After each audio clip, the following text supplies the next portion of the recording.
Do I import Lidar trajectory? Is that what it is? Yeah.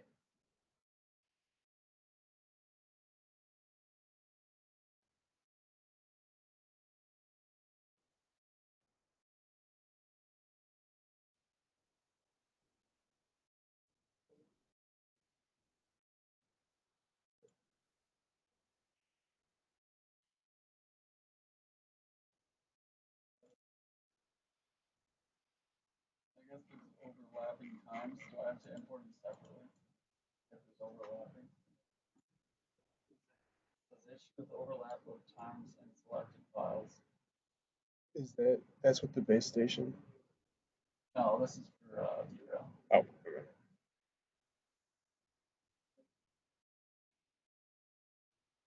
Oh no, do I have to do it?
Hey, BJ, are you there? Yep. So I've got it set up so everybody's muted when they come in, and then I also have it so that video's off. How's that sound? That sounds good. I thought keep video off because of bandwidth issues. Yeah, same. That's what I was thinking. Cool. Okay.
Everybody a minute here to get some coffee before we get started.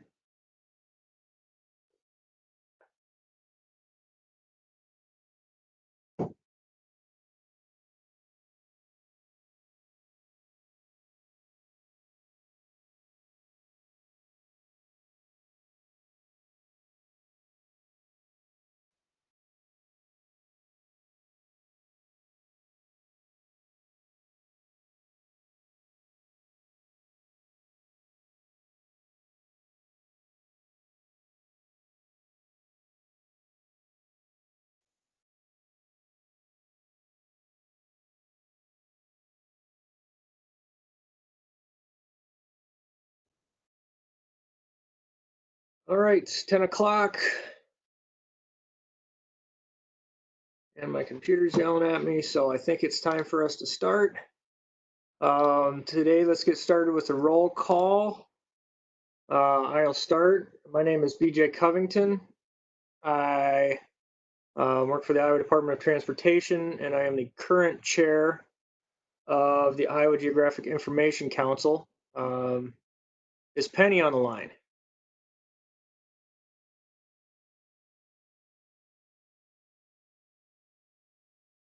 Yeah, maybe she'll be here in a second. Josh, why don't you go ahead and introduce yourself? All right, Josh Obert, Iowa State ISU GIS facility. I'm the current treasurer. Evan, are you on? No, Evan. Micah. Micah Cutler. Oh, we got Penny. So everyone, you're muted when you come in if you're trying to talk. BJ. Penny, go ahead and introduce yourself. Penny Vossler, Boone County GIS Coordinator, And Vice Chair. Vice Chair. That's right. Micah Cutler.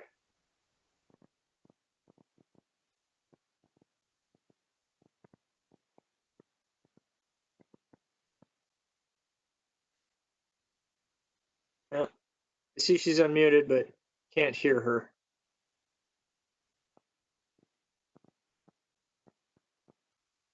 Okay. There's no real easy way to do this. So if you open our participants, let's start with Eric Abrams. Hey, Eric Abrams, now with GeoDecisions here. Excellent. Welcome. Adam.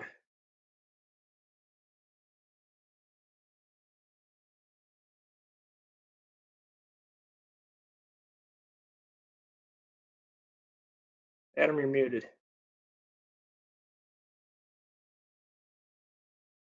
Excellent. Sorry about that. Good morning, everybody. Adam Clark, USDA and RCS.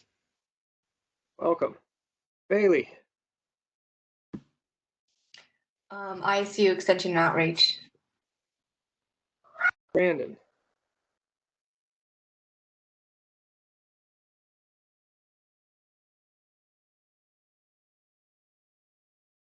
Just a reminder, you're set to mute as a default. Oh, no mic for Brandon. Welcome, Brandon. Corey. Hi, Corey Hines with City of Cedar Falls.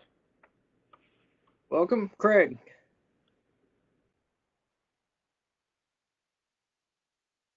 Craig Bass, U.S. Census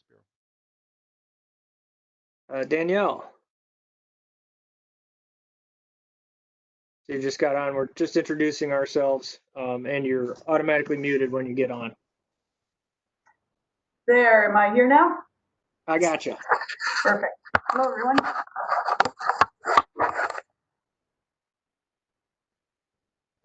Debbie. Good morning, Debbie Stevens. I represent community colleges. Welcome. Evan, go ahead and introduce yourself. Hi, this is Evan Kester, Casey's General Stores, and I'm the past chair. Excellent. Greg. Hi, this is Greg Haddish. I'm with the USDA Natural Resources Conservation Service.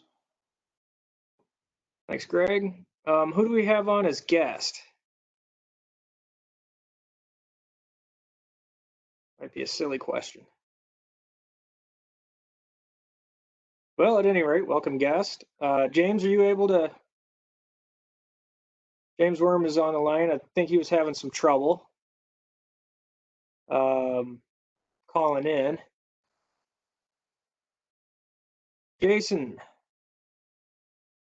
Jason Dolph, Aerial Services. Welcome. Joe. Hey, good morning, everybody. Joe Ekman with Esri, calling in today from Kansas City. Welcome, Joe. Matt Boeck. Hi, this is Matt Boeck, Story County GIS Coordinator, and also the ITAG co-chair with Josh. Awesome. Matt Hong. Good morning, everybody. Matt Hone with Esri. Great. Micah, we able to hear you now? Can you hear me now? I can hear you now. Okay, it was a settings problem on my end. User error. Micah Cutler, I'm the GIS Director and Secretary of IGIC. Excellent. Welcome. Patrick.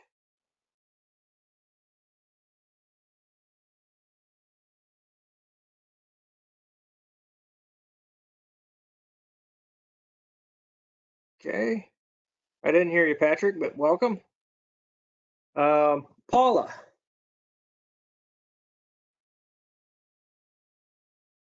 Maybe Paula Lemke from Cerro Gordo County. Paula, are you able to get unmuted?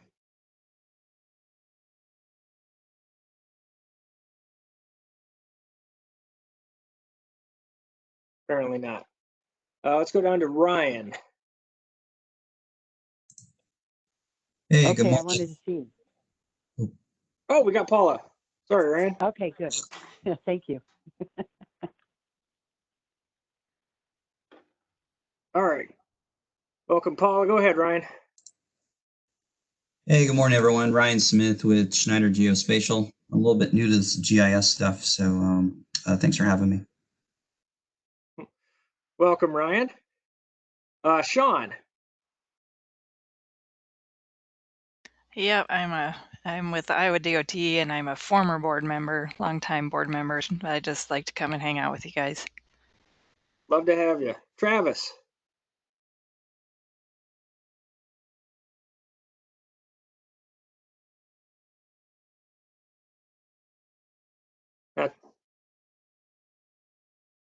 Travis, are you able to get unmuted? There. Travis Garish, Franklin County, County Representative for IGIC. Also on ISIT. Tyler. I'm Tyler Gates, and I'm with Herzog Technologies. Welcome. And G. This is Z. Z. Sorry. Yep, no problem, from the Des Moines area MPO. Welcome, Z. And I think we've got Joe Drehos. You're on the phone. I think he's on the road too, so don't take your hands off the wheel. Saw a few others come in. John DeGroat. Yeah, hi, John DeGroat from UNI Geography and Geotree Center. Welcome. And LJ.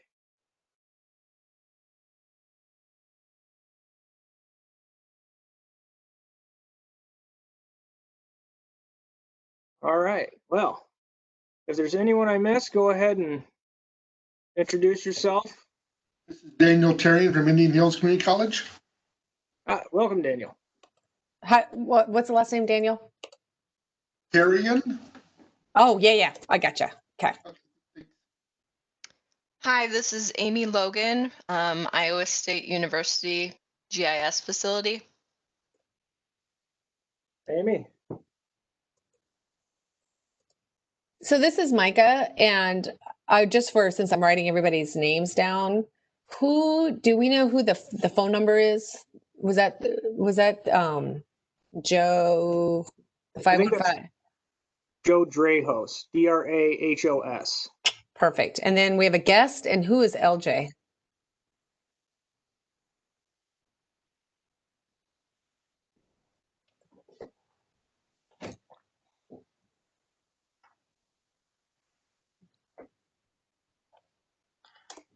All right. Well, those are my unknowns. Okay. All right. So we're running behind already. Excellent. I'm sorry. I'm just going to pop in. Brad Cutler will be here later. He's in a meeting. Okay. Good deal.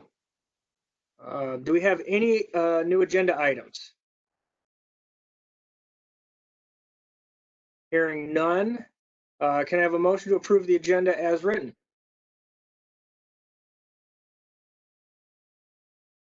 This is Jake Notarian. I'll approve. Do I have a second? Penny Vossler, I'll second. Does this require a vote now?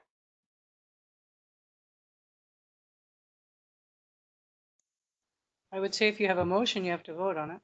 Okay. All right. All in favor? Aye. Aye. Aye. Aye. All opposed? All right. The ayes carry it. Josh, treasurer's report. All right. So current balance is $33,722.58. Since the last meeting, got the last site license checks in, purchased a Quicken, got taxes done.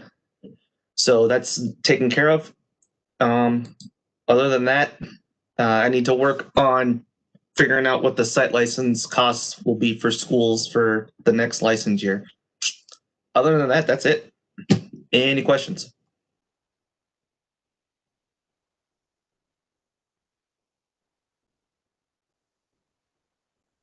All right, got you back up on schedule. Thank you, Josh. Moving on, Matt and Josh, do we have anything for the ITAG 2021 conference to share?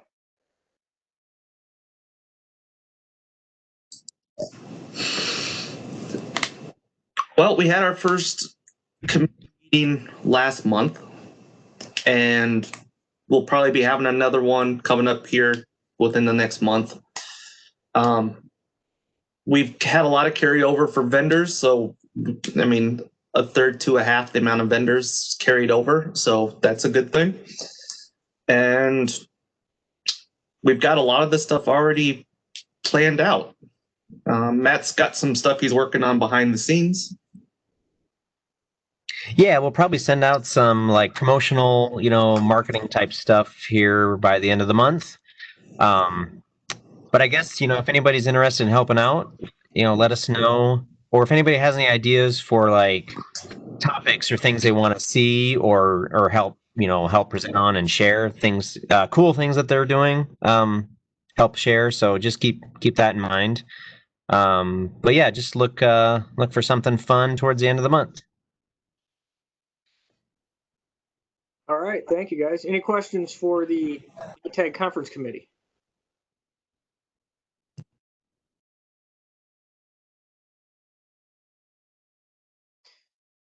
Hearing none, moving on to regional group announcements. Ben Wagner had a meeting pop up on him this morning, but he wanted to let the members of Eastern Iowa GIS know that he is busy transitioning the email to a different host and hopes to be finished with that soon.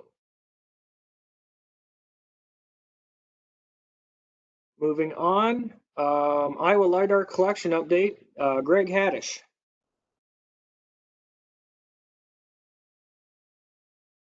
Okay, I'm going to share my screen here and just give you an update on what's happening with the LiDAR collection.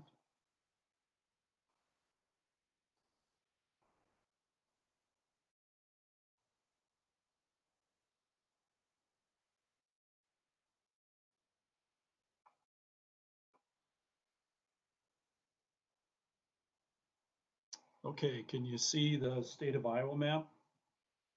Yes. Okay, for those of you who are unfamiliar with this project, it's going back several years now, we applied for some funding through the U.S. Geological Survey has a 3-depth program. And in year one, we had proposed this eastern Iowa block, the green area over here, and we did receive some cost share funding through the USGS, that 3-depth program. That coupled with some funding through the state of Iowa, the IDALS, that's the Department of Agriculture, and the funding through the USDA Natural Resources Conservation Service, we were able to get the funding together for that particular block. Originally, this was scheduled to begin collection in late 2019, actually spring of 2019, but all the contracting, everything came through a little late, so we pushed it to the winter, late fall 2019. As it turns out, most of it ended up being collected in the spring of this year. So that's why you see a collected spring 2020. The original plan, we have a working group that Patrick Wilkie Brown is the coordinates. He had put together a LIDAR plan that we all were looking at. What is it going to take to do the whole entire state of Iowa? And originally we were looking at perhaps a 4-year project to get the entire thing done, to get the funding available and that type of thing. Well, a lot of really fortuitous things happened last year that allowed us to actually get 3/4 of the state already collected. This north central Iowa chunk here, FEMA had some funding, and they had coordinated, I believe, with some of the departments in the state of Iowa to collect the north central Iowa chunk. And then we had some additional funding come through through NRCS for the southern piece. And now we have all the funding locked up, and we're just close to getting contracting through the USGS for this spring 2021 over here in western Iowa. So essentially in the course of just 2 spring collections, we're going to have new LIDAR for the entire state of Iowa, which is really exciting that we were able to get the funding through some of our USDA programs to get this collected, and the partner contributions as well. So by hopefully this coming spring, if weather permitting, this last chunk in western Iowa also be collected. We've got we've received 2 small blocks, about 12 kilometers square, of some sample data that was collected up here in Osceola County, and then a chunk down here in Henry County. And I'll just pull that up. Can you see the map there? The map viewer? Yes. Okay. So I've got the previous LIDAR collection. This is the grayscale you see in the background here. That was collected in between 2007 and 2010. And then over the top of that, I have some of the sample data that the vendor sent us from the spring 2020 collect. And so one of the things that's different between the 2 collections is the first collection in 2007, this predates the current USGS specification for QL 1, 2, and 3. It really is the equivalent of like a QL3 based on the number of data points that are collected per square meter. So we have a QL2 for this new data. So that's essentially a step up in terms of the density of the LiDAR pulses that are collected per square meter. The specification also includes things like several products that are to be delivered as a part of it. This first go around back in 07, 2010, we essentially received from the vendor just the LAS data, the point cloud data, two formats, and a text-based and an LAS format. But with this new collection, we're actually getting a couple of different products that are already sort of built for us. One is the Bare Earth DEM, which I've colorized here on the map. And I've also derived a hill sheet from that. So we get a Bare Earth DEM, and then we also get some water features. So I've got, in this particular chunk, they had split it out based on river features, larger stream features you see over here on the left. I guess I should have asked, can you see the mouse moving around on here? Not sure you're actually seeing that. And then some pond features, water features. No, can't see the mouse going around, Greg. But you can see the map though. Oh yes, Okay. very nice. Yeah, I'll just zoom in on some of the water features then and see if you can see that. Give it a second here to refresh.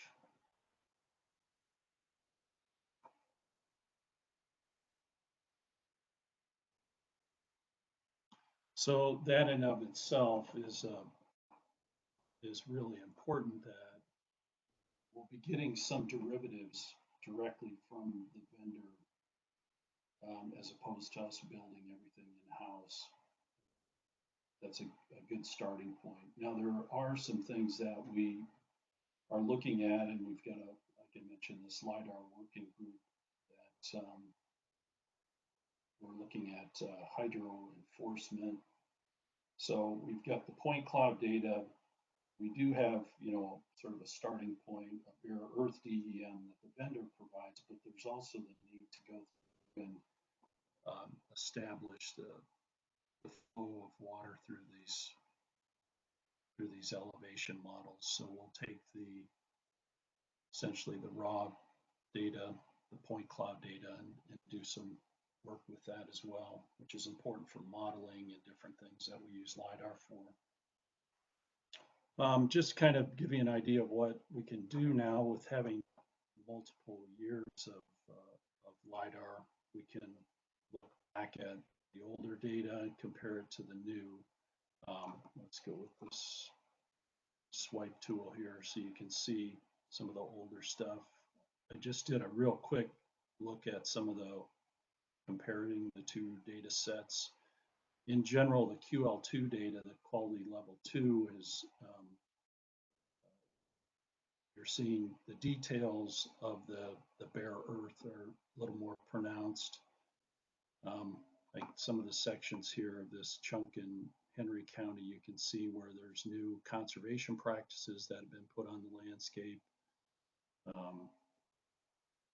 Channel changes, that'll be something we can look at for stream systems. The type of work we do within an RCS is looking at conservation, putting conservation on the land, and it's important to see where things have changed over time. I'll zoom over here to the Sibley chunk.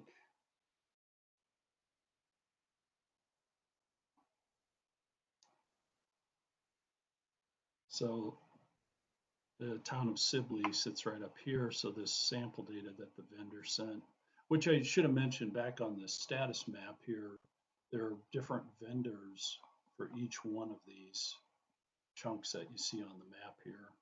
It's not determined yet who's doing the Western Iowa piece, but again, they're all following the same specification from USGS. So hopefully we'll have seamless coverage between everything.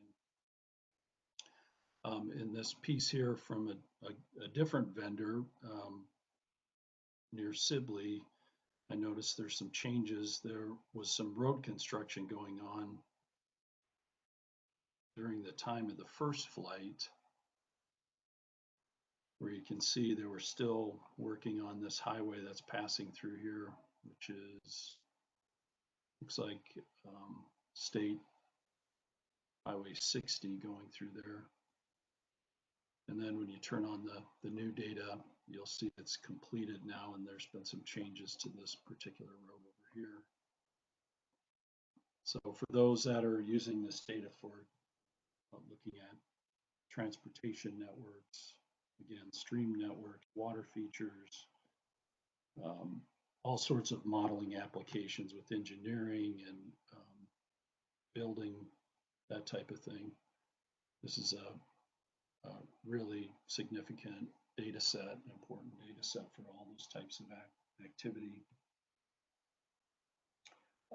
Patrick wanted me to mention that with that LIDAR working group, we have a couple, he's working out the details on a couple of meetings. One will be to discuss the hydro enforcement piece. That'll be coming up in either November or December, and then also data distribution. So all of this data will be in the public domain, and just like we did with the first go around, there'll be different outlets for folks to get access to this. There'll be, like you're seeing here, there's going to be available map services and image services available through Iowa State University. There'll be distribution points. We'll again be providing the data to UNI to distribute through GeoTree, and we perhaps will have some other outlets through Iowa Geodata site, or at least links to it through Iowa Geodata. So there'll be opportunities for people to either download the derived products or the actual LAS, essentially the raw data, point cloud data for their use. So if you want to be on the distribution or the list of that LIDAR working group, you can contact Patrick Wilkie Brown for that information. And both of those two meetings will be coming up.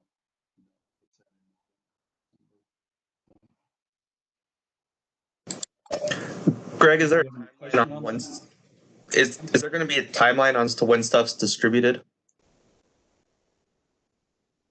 Yeah, will be the deliverable schedule for those different blocks will hopefully begin maybe even later this month, but more likely probably November and December. We'll start to see the data. The way this process works, the USGS handle all of the quality checking, quality control of the data. So they first receive it from the vendor. They'll look at it, do their checks, and then we'll actually start to receive the data. There's a lot of stuff in the pipeline right now, but the only thing we've, like it's mentioned, that we've received so far, just these two little sample blocks to look at ahead of time. And it'll come incrementally. So we may, like for example, on this first block here in eastern Iowa, I think they've split it out into 3 delivery blocks, like a third, and a third of the eastern Iowa chunk. So I can't say specifically when a particular county or block will be received, but just that it will be over the course of, I think from the time of collection to actual delivery to us, there's like a 9-month time frame there.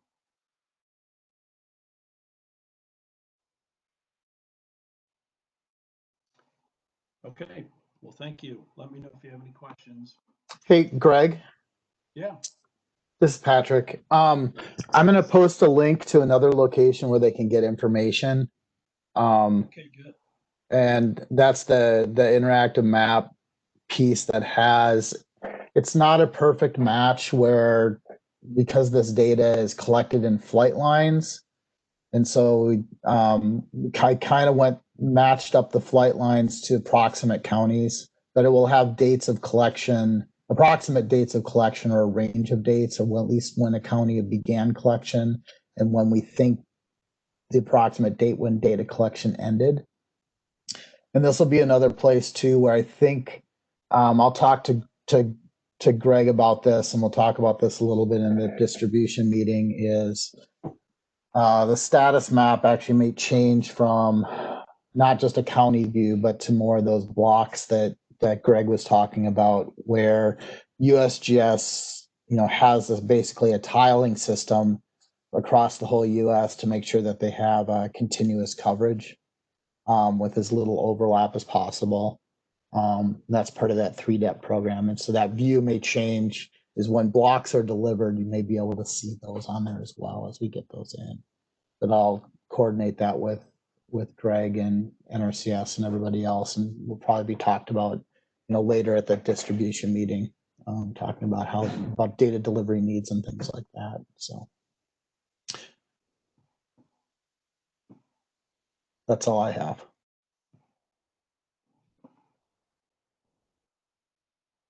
I have a question, Patrick.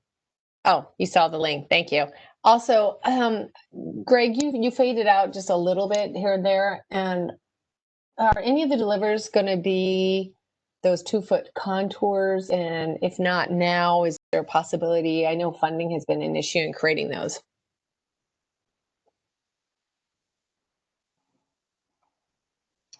Right. Can you still hear me? I can. You just got soft there a little bit. That's all. Yeah, again, that'll be things that we discuss in our working group. Those are all possibilities, again, just like they were with the first go around. At that point in time, the Iowa Geological Survey and DNR had built out the 2-foot contour data. I'm trying to remember if I have that on this map here. Yeah, here's some of the 2-foot contour data that was derived from the original LiDAR flight. But again, yeah, that'll be one of the data products that'll be part of this as well.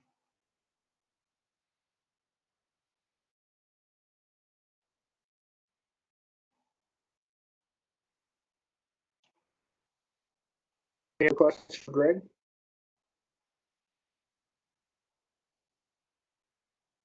All right, well, thank you. Thank you, Greg, and thank you, Patrick. Up next, Paula, can you give us some updates about Magic? Yeah, have a few things. One, we just Magic partnered with IGIC for their annual conference. It went off very well. It was an excellent conference. I know at least one person on the call attended, and can't say enough about it. We also used it as a to help replenish our funds a little bit, because Magic lost a lot of money this year, and from not having the conference, and not having the income that the conference would have given us, but a lot of other fees, because of course everything, just like ITAG, everything was still planned. So we had some other things going on, but that did work so well that we may, just in case, if things are still virtual next year, heaven forbid, but if they are, that might be something that ITAG would want to look into or not. But since we already are partnering between ICIT and the IGIC, so just a thought to throw out there. Another thing, of course, IGIC has money for small grants and so forth too, but our 2-year grant process is just starting now. You can go to the magicgis.org and read up on any of the information for that, rules, regulations, time frame, and so forth.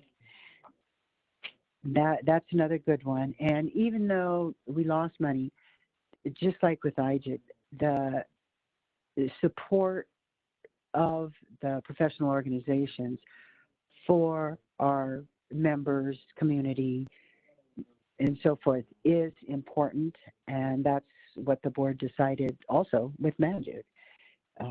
So that's out there. All the money is in there. You can get grants up to $5,000. And Iowa quite often has something in there. John DeGroot, Herb CUNY used to, Simcoe. So something to keep in mind there. The next conference, if we do get to be in person, hopefully, fingers crossed, will be in Branson in 2022. So that's where the fun will be that year. We better be open by then, heaven forbid. My last thing is just information seeking. If anyone has been working, Josh, or maybe someone else on the call from another organization, I'm looking to do some more research. I haven't had a lot of luck for general liability insurance, director and officers policy, and bonds for a nonprofit organization. If anyone has that information, please, or someone for me to talk to, please send it to me. Just email me, and I'll greatly appreciate it. That's it for Magic. Thank you.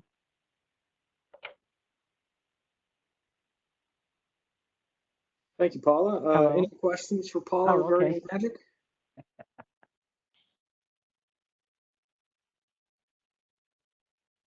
All right. Patrick, can we have a state coordinator update? Two things. So we are in the process of updating some things on geodata.iowa.gov. There were some technical issues on our provider end, and so we are redoing some things. There will be some opportunity to comment on suggestions and things like that in the upcoming months. So you can check back at geodata.iowa.gov on ways that we can improve different things related to that. But that's all I'm going to say right now. But look for things like data initiatives on there, or data collections, things like imagery, Lidar, other things that have traditionally been a little bit more difficult to find. And we'll be working with some of our partners, reaching out to them to try to do a little bit better job on that than we have in the last year or so. We've been in a kind of a standstill just because of technical issues. The second thing that's of importance is it's two parts. One is the state last year. It was the DOT, Department of Revenue, and OCIO, along with Census, completed the Boundary Quality and Reconciliation project, BCARP, with Census, and that was really to try to document any changes that have occurred and annexations that haven't been captured either by the state or by the Census.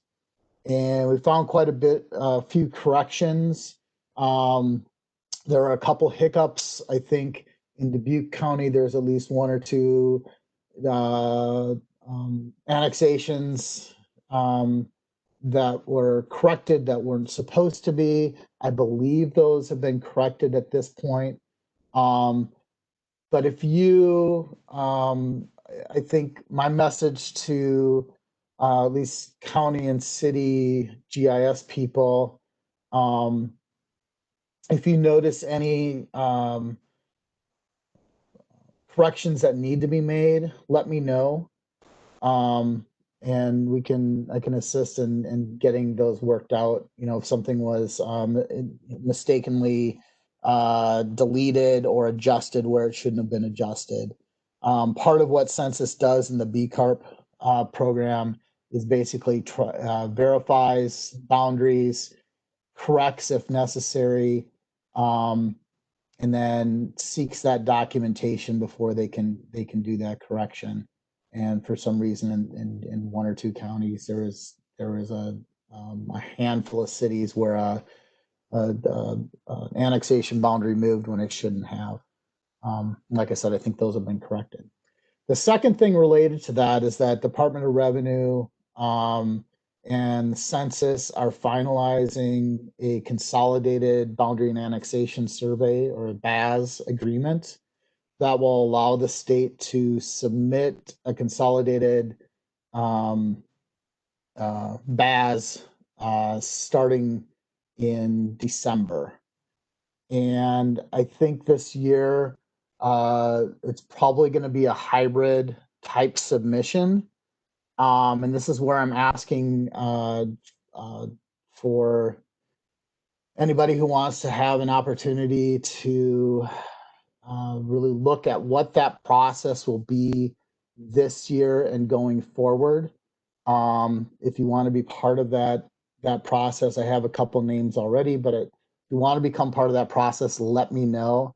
I'm specifically looking for county and city people who want to be part of that process.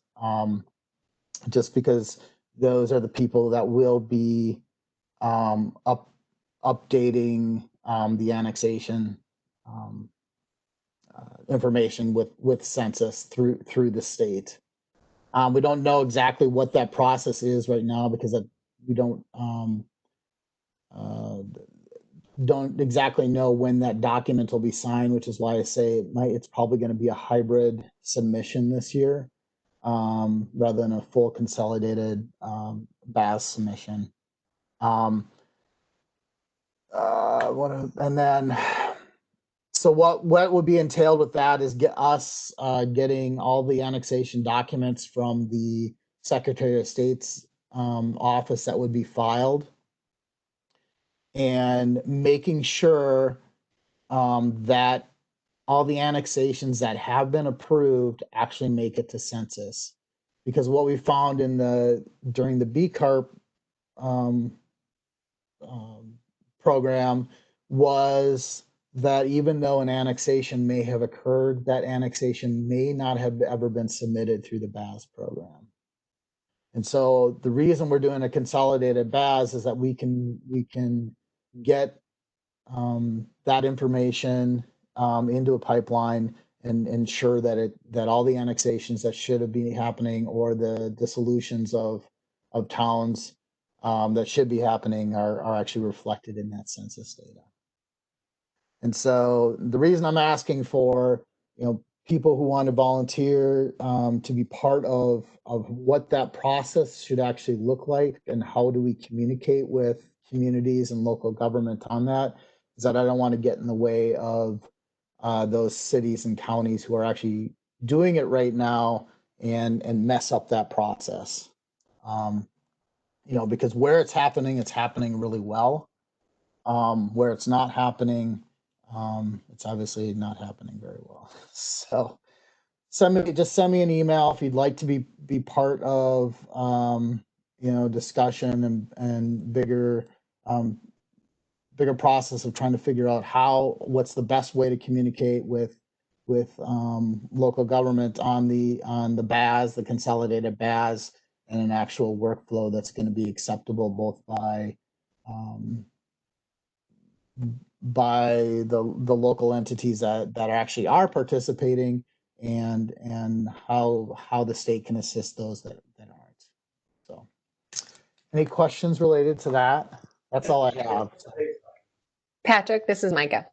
Hi, Micah. You mentioned that you would like to know from the local government people if any other corrections need to be made. Where can they see what's done?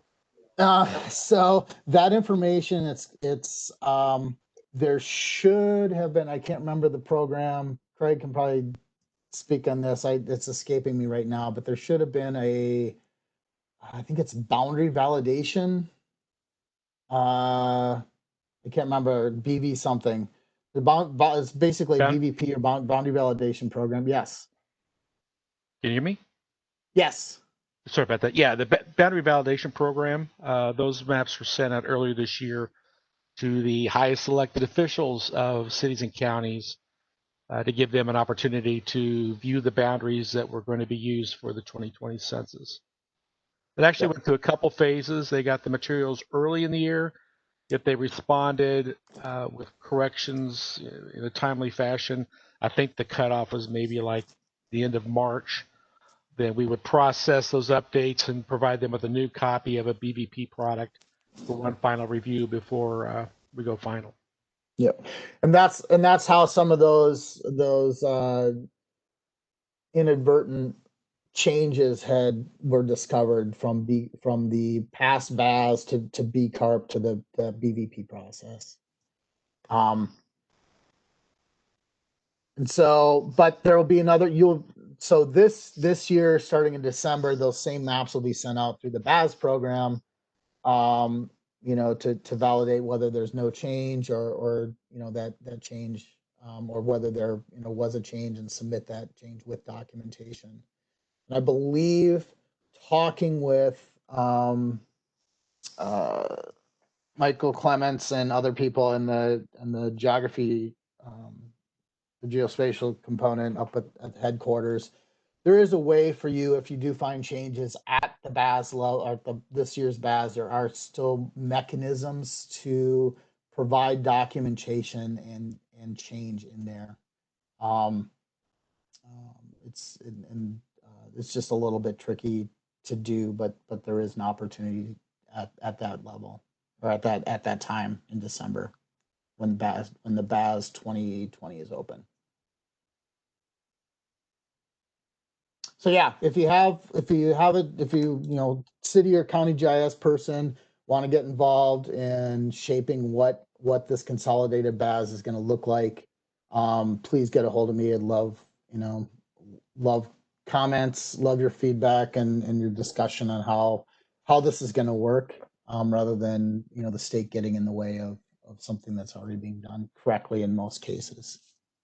So, thanks. Any other questions for Patrick?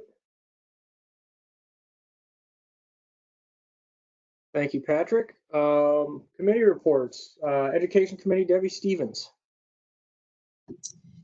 Hi, I know we're kind of on limited time, and so I'm going to try to break this down into a couple parts, give you a few high points, and then if you have considerations, suggestions, or want to participate in the Education Committee, please feel free to mention that. The first thing is myself and Robin McNeely are kind of co-chairing this. Robin is taking the side for part 1, which is low or no cost GIS related training for IGIC members, different levels, different topics. And so she's kind of leading that charge. And then I'm working on the K-12 education side, education resources. So in part 1, as she's working on this, I've been working on a survey, and mostly that is Robin. And so we're going to have surveys for not only the IGIC professional development for members, but also for K-12 education. For part of that, what they would like to do is create, or link teachers to resources. Because I've been working with UNI for several years on teacher trainings, I have all kinds of resources, some that aren't Esri, but many that are, and Esri has already said, yes, please link to those, share those as you can. So we'll be doing that. And then Robin and Amy Logan are working on a statewide project to survey all the public school districts, sending probably to superintendents and curriculum directors a survey to find out what would be helpful for them to use, if they use it at all, why they don't use it. So they received funding for that project. I believe Amy received funding for that project that began in mid-September, and she can speak more to that. And it goes for 1 year. So I'll be kind of working in tandem when I send out links about what resources are available.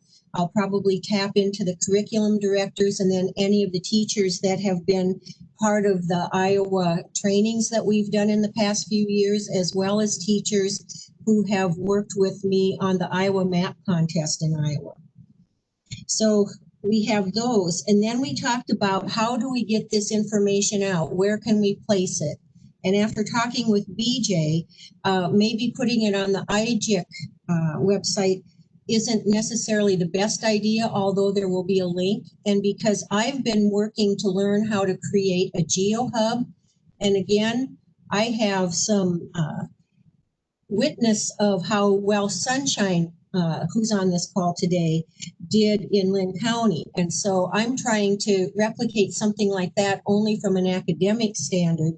And I have a design laid out that part of that GeoHub will be linking to GIS resources. And so the K-12 teachers, we can send that link, we can put it on the IGIC website too, and it will be a hub where they can click on different resources and be taken right to them, download them, find GeoMentors, find all kinds of things. So anybody that would like to be part of that is certainly welcome.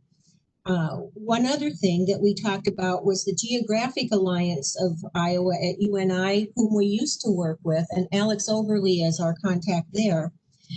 They lost the Nat Geo funding. National Geographic cycled out of that last year, so we didn't do a specific teacher training. And they are waiting to hear if they receive an NSF grant sometime this spring, and they may be able to bring back some of that. In the meantime, I've been working with other entities, and sometimes I go out and do some teacher training just for 1 or 2 teachers. Other times I've gone, for instance, to the Science Center and provided some training for summer camp students in GIS. And one of the things that they talked to me about was there a possibility of doing such a training for teachers using the Science Center as the site. And so I'm very agreeable to that, but we kind of got stymied because instead of planning that for this summer, we lost that chance with COVID. So, but that's still on the table.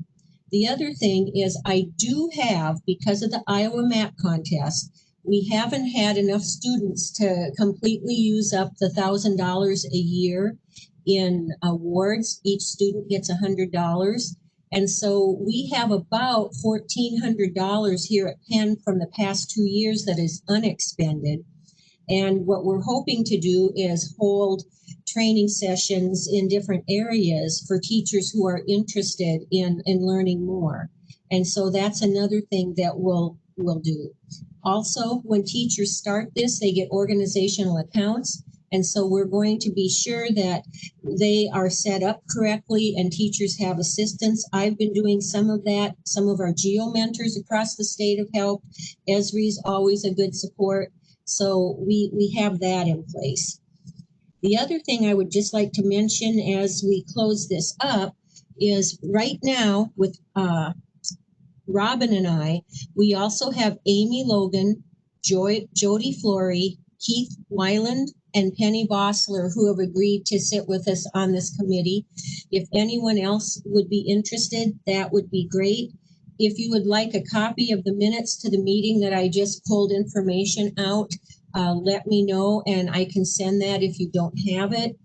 And we also will be meeting again once Robin is back in her office, and we will further discuss what we can do. So right now, those are the things. And if we have a meeting in January, I hope to have the GeoHub more fleshed out so you can see what we have to offer. Questions?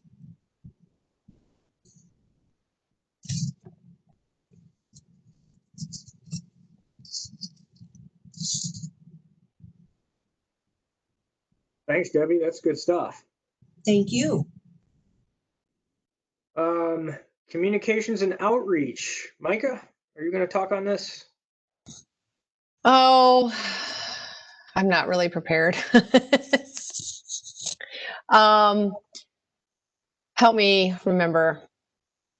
Some of the items, well, that I wrote down were outreach to other organizations. Oh, yeah.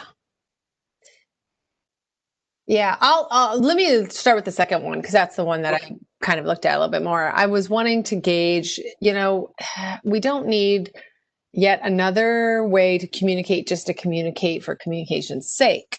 But I and the ICIT people are very familiar with this use of Slack or kind of a chat function, more of a chat community. And I was kind of wanting to gauge some reaction to people about getting a free Slack organization account for IGIC to facilitate communication among our members in a more casual and easier to track way than just email, which is really great for some things, but not for like asking questions or having a conversation. And so I was kind of wanting to get some feedback. I'm looking at the free Slack organization. I think, especially to begin with, I think for IGIC would really fit most of our needs. I know, I mean, you don't even have to say anything. I know there's going to be different restrictions on who can install what on any computer. I get that. But there's probably nothing that just is 100%, even if people are using Microsoft Teams or Google products within the organization, that doesn't necessarily mean it's opened up to other outside the organization anyway. But I just wanted to get just kind of a gauge, an opinion on that a little bit. It's a low cost option that we could look at.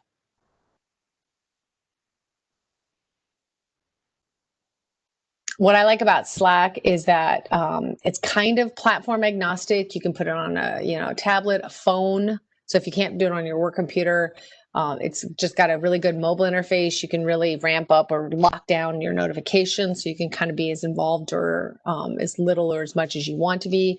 We can set up different channels for different subjects. So say, example, the education committee could have their own little private committee only chat area, or the executive committee or the outreach committee, or I tag people. And you can sign up with a work email or you can use a personal email. It's just very flexible. And I like the idea that it's kind of outside of any locked in infrastructure. Most likely a Google or Microsoft team type environment is what people are using for their work. So this kind of is outside of that. So I think it gives a lot of flexibility for people to kind of sign up and utilize it the way they want to. I'm looking at some of the comments, and so overall the people are commenting or saying that's pretty good. Oh yeah, and then yes, thank you, Matt. You can Boyk mentioned in the chat that you can use it in a browser, so you don't even need to install the app. So that's another functionality option for those that are a little more restricted on what they can do. If we want to go ahead and give it a shot, and like I said, it's free. The version I'm looking at is free. I guess Josh, who or BJ, like who do you think should be like the manager of that? I would say the secretary, shouldn't they? I knew you were gonna say that. Second. I'm happy. I'm very happy to do that. I haven't ever set up a Slack, but I know it's not that hard, and I probably will reach out to. Oh my God, I just blanked. Matt, help me out. Who's the Slack guru over in ICIT? Oh, not him. Marion County. Oh, yes, Andrew. Andrew. He was pretty. If I'm not sure, I'll reach out to Andrew DeHaan probably because he set it up for ICIT. But I really we're looking for ways for people to kind of feel like they can get to know other members. 4 meetings a year just isn't quite enough. And it can be hard to send an email out to IGIC to like everybody. And this kind of allows to kind of more have micro conversations, private conversations, or like little group conversations. And I think anything, especially as we're all a little more isolated and not missing meeting in person this year, I think it's really kind of brought up.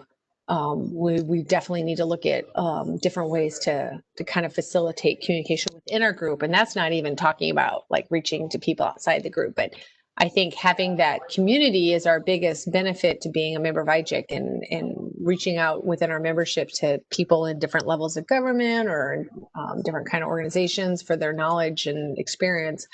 And I think having something like a Slack is a really great way, especially for people who may not be as familiar with other people, to kind of join into the conversation. It's very not intimidating. So that was the biggest one. And then the Communications and Outreach Committee have been looking at different kinds of ways that we can have kind of brainstorming different ways of reaching out to other organizations to kind of promote IGIG. And, you know, it's not just about new members, because I think a lot of GIS professionals kind of find us, but how we can be a resource for other organizations, and to make sure that IGIG has a conversation at the table, so to speak, or can be viewed as a source of information and resources for other organizations where GIS issues are concerned. I don't know. I mean, we're just kind of doing that ourselves. I don't think we're quite ready to, you know, talk about it too much. Just like with Education Committee, though, if anybody is interested in joining that conversation, please do reach out to me, and we'll get you involved in the Outreach Committee. Anybody else who would attend our meeting, what was it, 2 weeks ago, want to chime in? The only other thing I would add is that we're also going to be looking at the website and how we can make changes to that. So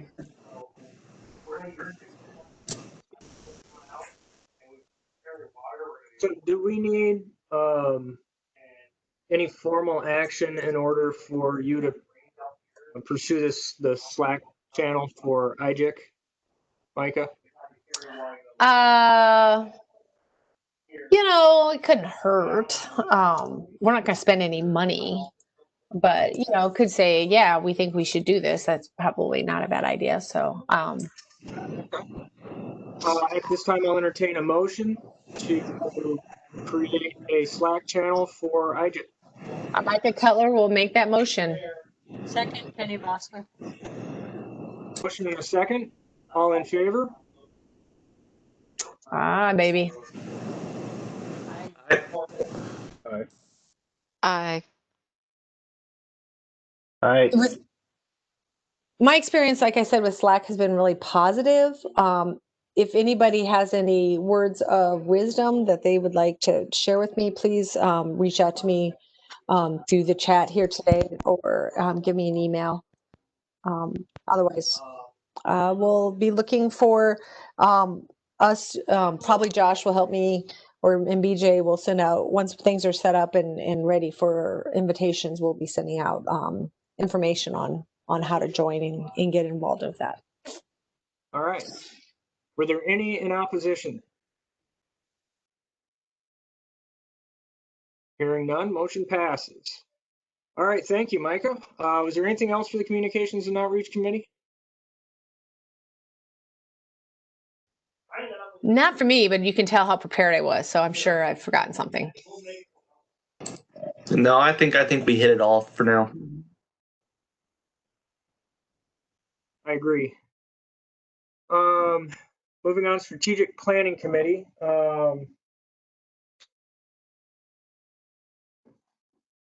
Adam was going to present on this, but he contacted me and said that he had to proctor an exam, so I'm going to take this up. We talked about a couple of things in Strategic Planning Committee. The first one listed there is a format change to our quarterly meeting. Some people feel that the quarterly meeting is a little bit, well, it's a large time commitment, and right now it isn't so much of a commitment of resources for travel, but once we get back into normal life, then travel becomes an issue. So maybe changing our format from the quarterly meeting format for the IGIC board meeting to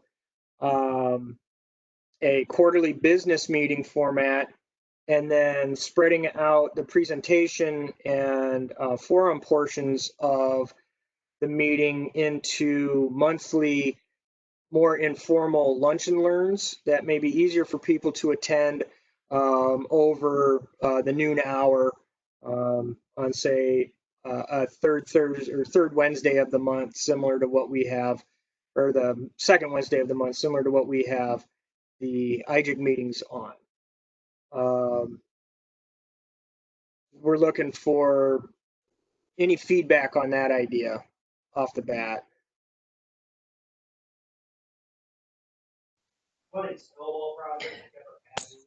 This is Micah. I really like this idea because I think it kind of goes back to what we're trying to do with communication. You know, especially if you're like new to Iowa, new to GIS, or new to the organization, you know, 20, 30 people jumping on a call or into a room, I think can be a little hard to kind of feel like how you can get involved, where something a little more casual, a little more education based, and not as heavy on the day-to-day business kind of stuff, I think would be much more inviting to newer members, especially.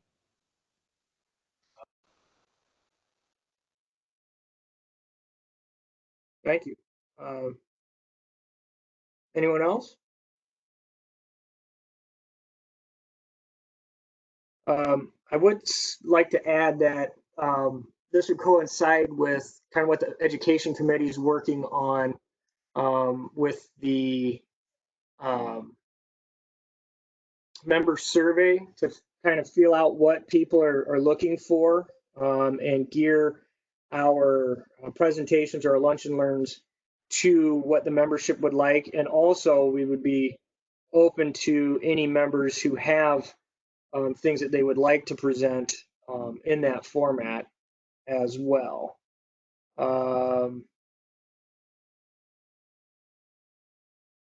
Let's see.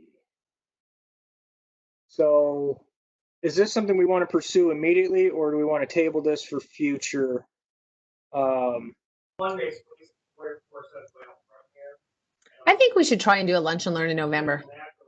Okay, good deal. I'm glad you said that because I already set one up.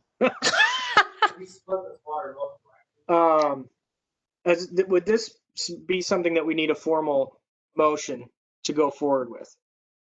We really need a parliamentarian. No motion? All right. And let's move forward. Yeah, hey, BJ, just a quick question. Yes. This is Evan.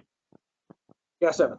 Did you say that would they be like a half an hour presentation, or what kind of format are you thinking for those lunch and learns? I was thinking we could block out an hour, but it would be very informal and people could come and go as they pleased. And the discussions would take as long as they needed to.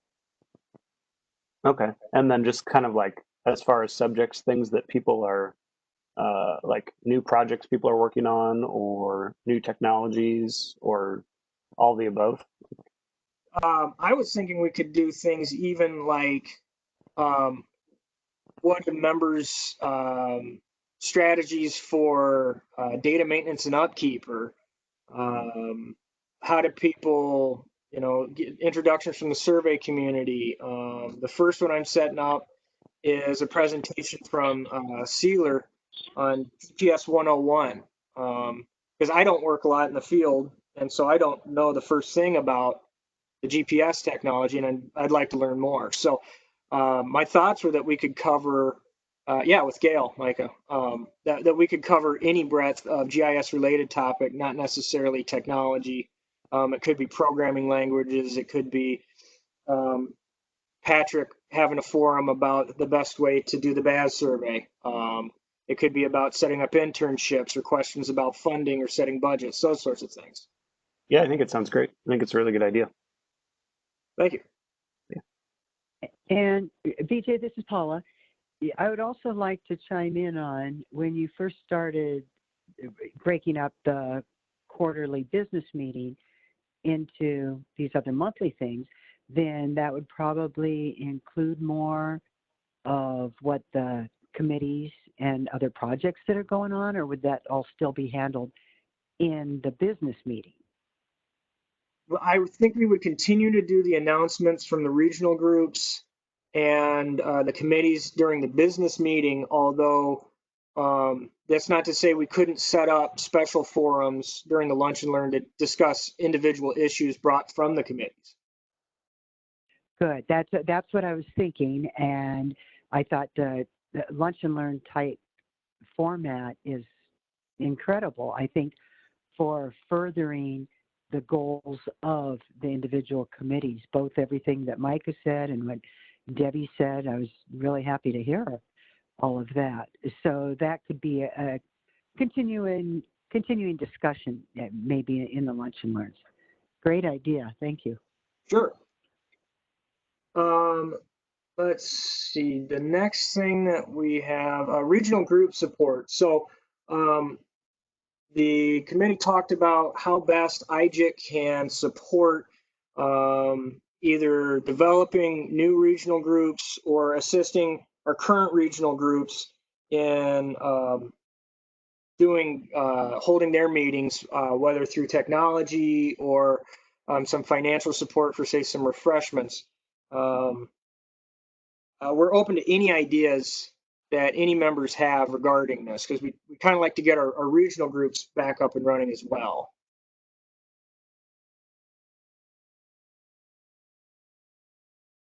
And anybody's feel free to send Adam or I any ideas that you have by email. Matt, I agree. If you feed them, they will come.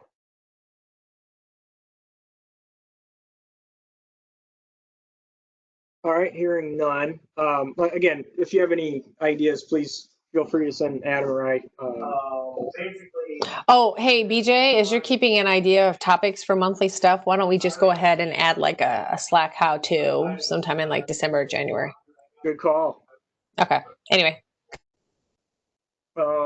The next thing that we talked about, and I don't think I put it on the minutes, was to try and increase some of the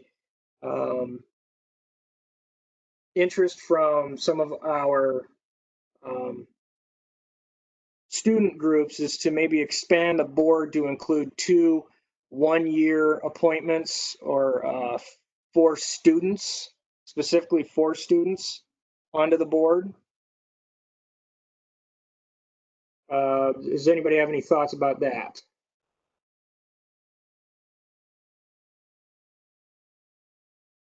I think that sounds good. This is Amy. Okay. That one I think we'd probably have to have a motion for. Well, that actually would entail Or is that a bylaws thing? Yeah, we have to update the bylaws, and then that's got to go through some votes. So there's No, I want to leave this isn't something that would be able to be done, right away. This is something that takes a few months. Yeah, Okay. and it needs a discussion. Sure. Well, then maybe that's something we do as a forum in itself. You are writing this stuff down, right? Me? Do I haven't been writing it. Do I need to be writing this stuff down? Well, I'm taking minutes. We're jumping all over the place. I can't talk and do this, man. This is being recorded also, so you're all right. Oh, thank goodness. A well-oiled machine. People have good ideas. I hate losing them. That's the thing. All right, I was misunderstanding. Oh, I get that. In fact, you can see they got right there. We got all 50. All right, got them jotted down. Additionally, with membership expansion, the strategic planning committee talked about supporting what's going on in the educational committee in terms of offerings for some of our non-GIS professionals and educational groups, as well as expanding into other areas with the communications. Yeah, I mean, we don't want anything. So that, I think, wraps up that committee's report. Are there any questions? Yeah, I think so. I think that'd be fine. Glad you approve. Okay, hearing none. I think we can move on. All right, cool. Thanks, Rob. I'll check in with you. Craig Best, are you on? Okay.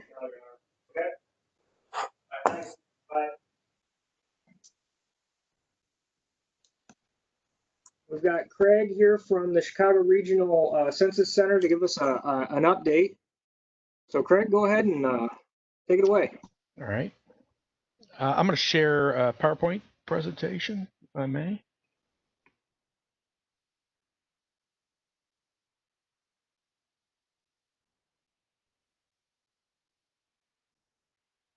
All right. Hopefully everybody can see that. My name is Craig Best. I recognize some of the names on the list. The people have been talking today, but for those who don't know me, I am a geographer for the Chicago Regional Census Center.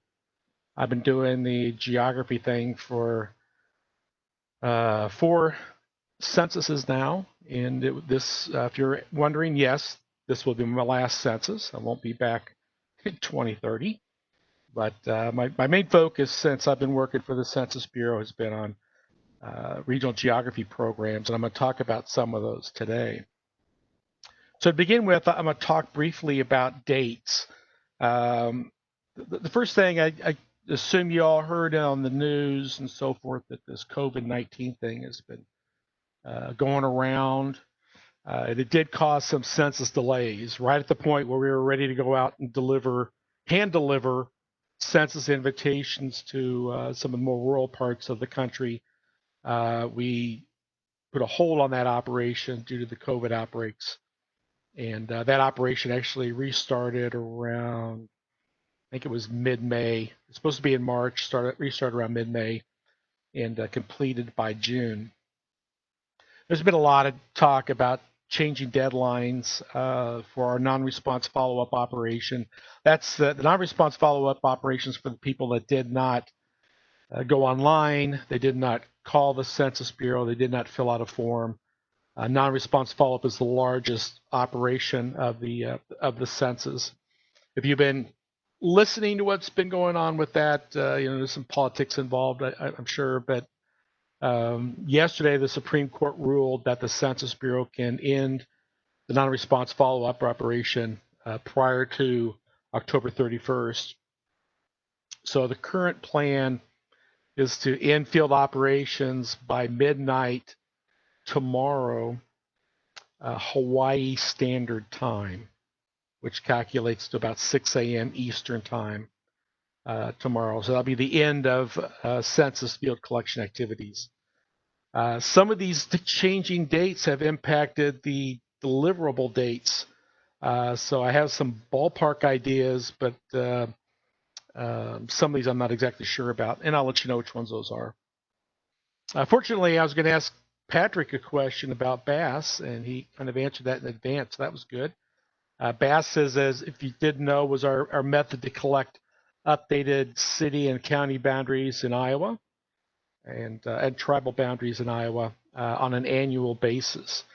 Prior to this agreement that Patrick was alluding to, we go individually to every city, every county, and to the tribal governments and provide them with maps and ask them for updates to those boundaries. This agreement that Patrick talks about will consolidate that through one resource. So it'll make it a bit easier for us to collect information, less respondent burden for the locals that are involved. Again, it's an annual survey that we conduct. And what's important here is that the boundaries as of January 1st, 2020, will be the boundaries that are used for the 2020 census data tabulations. So annexations that occurred after January 1st of 2020 will not be included in the data tabulations. They'll be deferred until next year's program and then will be used for future operations. PSAP, our Participant Statistical Area Program, was the opportunity for tribal, state, regional, county, and city governments to modify statistical area boundaries that we will use for future data releases. In Iowa, we were talking about census tracts, census block groups, and census designated places. Also for the tribal governments, there's a tribal census tract, tribal block group opportunity for the tribes as well. And in addition to using this foundation for publishing the decennial census data, it will also be used for publishing American Community Survey data, or ACS data, on an annual basis for the next 10 years. And one important thing to note about this program and about PSAP, it's a once per decade program.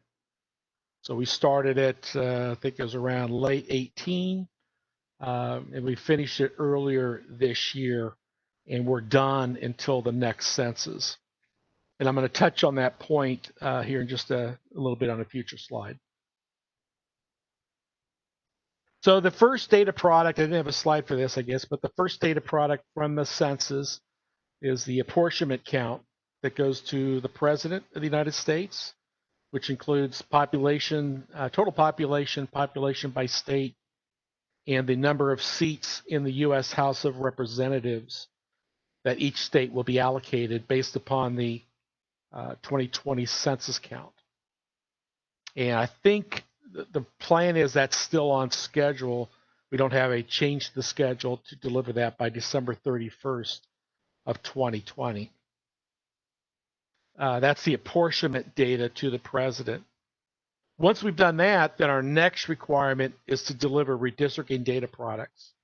And those are the small area census data that are used by state governments, local, and eventually local governments, but primarily for the state governments for carving up their new congressional districts or legislative districts. That'll be used for the next period of time, I guess.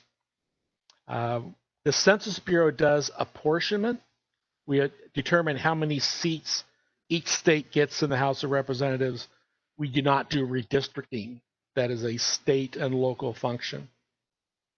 The original deadline was going to be April 1st for delivery of this data to the states. And the revised schedule went from April 30th to July 31st. I'm not sure what the current impact is on the deadline or the schedule for that, but I think we're probably talking April or May at the latest for delivery of these data products. Once the data products are confirmed received by the states, then the data becomes available to the public. So it first goes to the states. Once they have confirmed receipt, then we move on to the delivery or availability, if you will, to the locals. Tiger files will be available probably around March of 2021.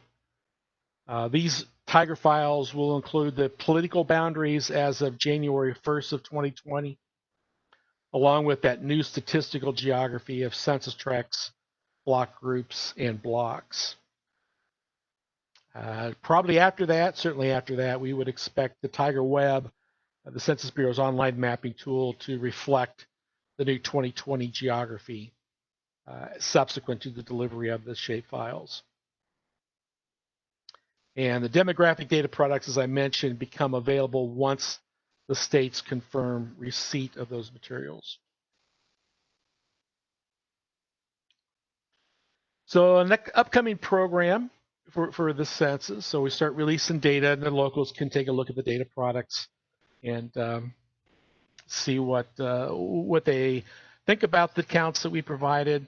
We offer a program, as we have for the last several decades, called Count Question Resolution. It runs from October 1st, 2021 to September 30th of 2023. It's open to active functioning governmental units. It's not open to John Q. Public. It's open to the functioning governmental units, the cities and counties in Iowa. A Count Question Resolution, or CQR as we call it, is a post-census opportunity to report errors in the census count. Now, this is important to note here, it's not a census do-over. If you report an error in your count, we don't come out and redo the census in your area. The collection of census data is completed as of Hawaii time midnight tomorrow.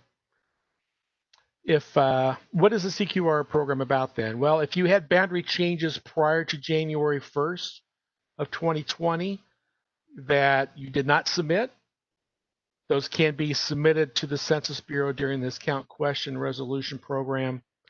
And if population is affected by it, then you will receive revised population count through the program. We can resolve geography allocation errors. For example, you have, let's just say, a 20-unit apartment building at the edge of your city limits, and somehow we had it allocated outside of your city limits. Then you can report that error to us, and we will research it, and if necessary, reallocate the count from those 20 apartments inside of your city limits through the CQR program. And if we identify any census processing errors, such as we received the data, but we somehow deleted it or inadvertently added it, sometimes is the case, then those types of errors can be corrected as well. And what's important to note about the CQR program is that we start producing the census data, as I mentioned, in April. We're going to deliver it to the states for redistricting, and then we roll it out to the public after that. The CQR program doesn't revise that data product. The tables that we produce for the census aren't going to be revised based upon any changes that are made through CQR. So CQR produces an errata document, and then we move forward from that perspective. Urbanized area delineations are planned, of course, for this census. This is kind of a census operation that we do internally. By fall of this year, by the end of the year, we will publish proposed urban rural criteria in the Federal Register, and we'll receive comments, we'll perform the delineations, and by spring of 2022, we will release another Federal Register notice which announces the qualifying urban areas from the 2020 census. ZICTA, zip code tabulation area, is the Census Bureau's zip code product, if you will. It's a generalized representation of zip code service areas. It's based upon the Census Bureau's address list and the zip codes that appear within each census block. We will create that product, an updated product from the 2020 census, and we expect that product to be available around summer of 2022. So the next decade, we will move forward with a program called SED. It's the Spatial Address and Imagery Data Program. For those of you that might have worked on the Geographic Support System Initiative, or GSSI, during the last decade, this is the new version of that program. And what it's designed to do is to work with state governments, county governments, city governments, regional agencies to collect updated centerline data files and address data that they may have. That was the basis for doing many of the updates that we did to the Tiger files during the last census. So SED will be the new version of the program. And this topic I want to touch on briefly. It's almost kind of self-serving, but I do want to make sure you all understand this concept. The Census Bureau, as you know, we conduct a census. So we collect the data, we produce the data using the geographies that we have collected. Beyond that, the use of the census data is really up to the user. Federal, state, and local government agencies will use census data in our census geography as a basis for funding programs. So the important point here is it's our data, but it's the locals or the federal or the state's rules, their policies, and their procedures for whatever program they were going to be supporting. And I mention that because the number one thing I got hit up on this year, over the last couple of years actually, is something called opportunity zones. So there was a law passed, and before I go any further, I'm not an expert on this. I did a little bit of research, so hopefully I don't misspeak, but the Tax Cuts and Jobs Act Bill of 2017 created this idea of an opportunity zone. It's administered by the Internal Revenue Service. So what happens is the IRS will provide tax cuts to people that invest in some of these low-income community census tracts. Okay, so the way the program worked, the chief executive officer of each state nominated a limited list of census tracts. These were census tracts from the 2010 census. Then the IRS applied American Community Survey, or ACS data, from 2011 through 2015. And they determined that this is a subset of tracts in Iowa, but these 3 tracts in Polk County, for example, were designated as the Opportunity Zone tracts in Iowa. So what that means is, that first tract there is Census Tract 11 in Polk County. So if you were going to spend some money there developing, you could apply through the IRS to receive some kind of a tax break or tax incentive. What that doesn't mean is that if your property is actually in Census Tract 10, not 11, it's just outside of 11, I'm going to guess the IRS says you're ineligible because it has to be in Census Tract 11.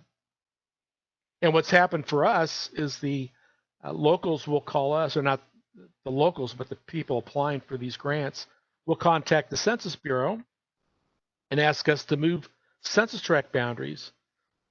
In essence, move census tract boundary 11 over into 10. So I will include their property in census tract 10, thereby making them eligible for this opportunity zone. Well, that's not the way it works for the Census Bureau's perspective. How the IRS runs it is their business. We created these tracts in 2010. The tracts are used for the whole decade, so they were the best available tracts in 2017. And the IRS used the data from the ACS to determine the eligibility.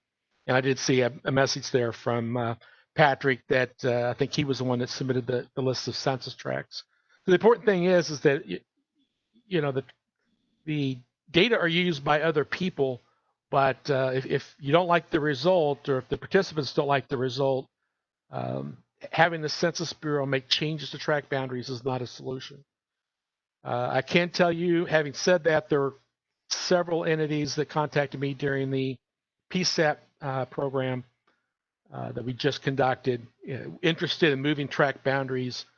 And I caution them that does not mean the IRS is going to accept those new boundaries, because it's currently based upon the 2010 census tracts.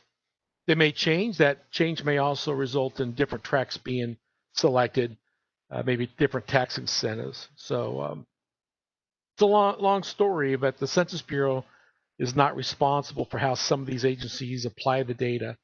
If you're eligible or ineligible, that's their call, not the Census Bureau's call. And with that kind of self-serving public service announcement, that's all I had for you, and I will open it up to questions.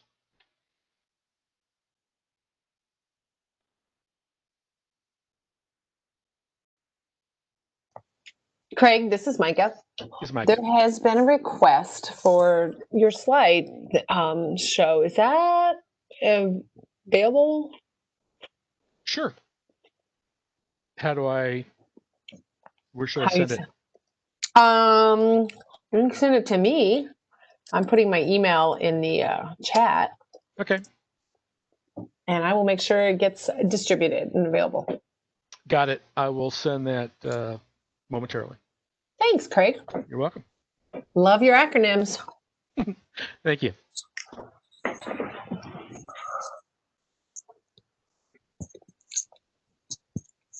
Anybody else? All right.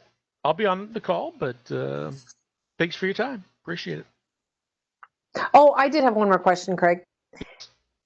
So 10 years ago, obviously software was a little different, but there were, Esri did a great redistricting tool that if you set up, you could kind of redistrict on the fly and get population totals and such. And I assume the Census Bureau is working with Esri for something similar like that will be made available. I don't have any knowledge of that. Not your department, huh? Not my department. That's not a political statement. That's not an indicative. I just don't know anything about it, to be honest. Okay. Craig, we did do it last census. That's correct. But I would assume we're doing it again, but I don't know for sure. Yeah. Craig, this is Patrick. Patrick. Quick question. I have not gone and looked, but is there more information about the SED program and what opportunities states will have to assist census in that? I'm thinking, there's a lot of stuff going on at the national level with NISGIC talking about national address database product and things like that. And I know states are, through various means, are contributing to this national address database. Is that going to be the most effective way for census to get data from states, or is there going to be another sort of request comparable to the the count review program? Yeah, I think I don't know for sure what their discussions are. I do know that we're really not talking SED so much right now because we've got the census thing going on. Right. I will also send to Micah the Federal Register notice, or at least the link to the Federal Register notice about SED. And honestly, there's not a whole lot on there at this point. Okay. And beyond knowing I actually had to go look up the name, be honest with you, because we're not involved in it right now. It's probably a couple years before we start talking more about that particular program. But I think, having said that, I think we would like to see address submissions through the National Address Database for one reason is that it standardizes the data. Right. Standardized format. We receive, as you can imagine, you see it probably in a state level, each county does a different thing, different methodology, different interests, and then just to magnify that times the, multiply it times 320. And I bring this up just because I know at least, a lot of states are submitting data through their NG 911 program, and NENA doesn't necessarily have a standard or a clear standard on classification of structures. And I know that would be a pretty important component of the census, because you only want, large either group quarters, multi-residential apartments, condos, or residential rather than businesses. And so I'm guessing there's a discussion higher at a higher level than either of us about, making sure that address or that need is hopefully addressed. Yeah, it's that example is some of the challenges we get. The 911 address lists, include a lot of things that are not businesses, residential units, and so forth. Rural areas, it includes ponds where the fire department can go, and so all the ponds access to natural resource, wildlife areas, all kinds of stuff, depending. And even, looking at some of the next gen 911 data that we get, it's including parcel centroids. Yeah. So that's hogwash barns in Arkansas is another example. Right. So the example, some of the issues we got, and I know that in Arkansas, their address list is used for streamlined sales tax authority, but it doesn't distinguish the types that as well. Yeah. Okay, but they didn't specify the type of unit, whether it was a business or a residential structure. So we just have a list of addresses to work with. So you can see just what we've been talking about there, some of the complexities of it. So, all right. Well, I'll keep my eye on it, and as opportunities come up to shape that within the state. Okay, sounds good. And I will send you. And to back up just a second, the state is my first place to go. Obviously, I'd rather go to the state than no offense to the counties out there, but 99 counties, I'd rather make one call to find out information about what's going on. So that's what we're interested in too. Great, thanks. Yes, you're welcome.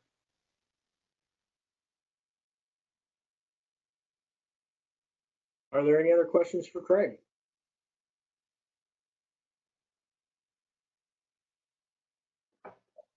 Hearing none. Craig, thank you. That was a great presentation. Thank you. Matt Hone from Esri. Are you presenting on ArcGIS Indoors, or do we have a couple?